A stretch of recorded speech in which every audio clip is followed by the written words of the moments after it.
Հայաստանը տնտեսապես ավելի ազատ է, քան Ֆրանսիան, Իտալիան և Իսպանիան։ Heritage հիմնադրամը հրապարակել է տնտեսական ազատության ինդեքս 2026 ամենամյա զեկույցը։ Մեր երկիրը 2025 թվականի համեմատ բարելավել է թե իր դիրքը, թե միավորները։ 184 երկրների շարքում Հայաստանն այժմ զբաղեցնում է 52-րդ հորիզոնականը, նախորդ տարվա 57-ի փոխարեն։ Աճել է նաև ընդհանուր գնահատականը 65.4-ից հասնելով 67.1 միավորի։ Ինդեքսը գնահատում է 4 հենասյուներ, որի մեջ ներառված են 12 ենթաինդեքսներ՝ կարգավորման արդյունավետություն, կառավարության չափ, բաց շուկաներ և օրենքի գերակայություն։ Եթե մենք դիտարկում ենք տնտեսական ազատությանը 4 հիմնական հենասյուներից կարգավորումների արդյունավետությունը եւ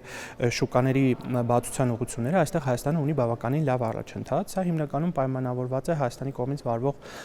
բաց քաղաքականությամբ, բաց տնտեսական քաղաքականությամբ։ Կարգավորող միջավայրը համեմատաբար կայուն է եւ լավ, բիզնես գործունեությունը բավականին ազատ է, իսկ առևտրի եւ ներդրումային քաղաքականությունը բաց։ Այստեղ հիմնական թերությունները, այսպես ասած, ավելի բարելավելու տեղ ունենք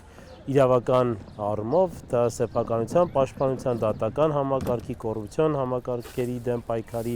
առումով։ Հայաստանը եվրոպական տարածաշրջանի 44 երկրների շարքում 28-րդն է։ Երկրի տնտեսական ազատության միավորը բարձր է համաշխարհային միջինից։ 2026 թվականի ինդեքսի համաձայն Հայաստանի տնտեսությունը համարվում է միջին ազատ։ Համլետ Մկրտչյանի խոսքով Հայաստանի դիրքի բարելավումը կառավարության թիրախային տնտեսական քաղաքականության արդյունքում է եղել։ Կառավարության կողմից ներկայումս մշակվում են ռազմավարություններ, որոնց վերջնական արդյունքները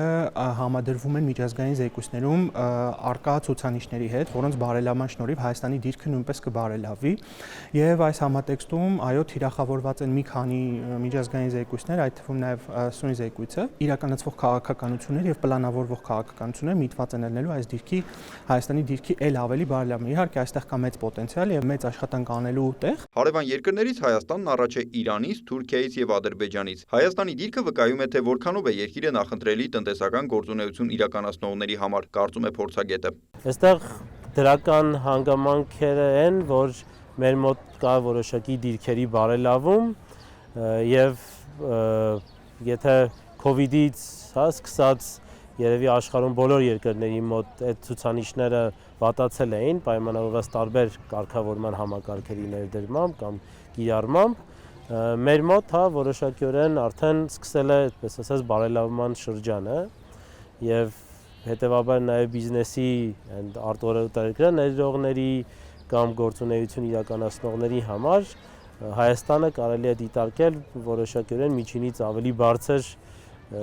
վայր, որտեղ կարելի է գործունեություն իրականացնել։ Ըստ ուսումնասիրության աշխարհում տնտեսապես ամենաազատ երկիրը Սինգապուրն է 84.4 միավորով, որին հաջորդում են Շվեյցարիան եւ Իռլանդիան։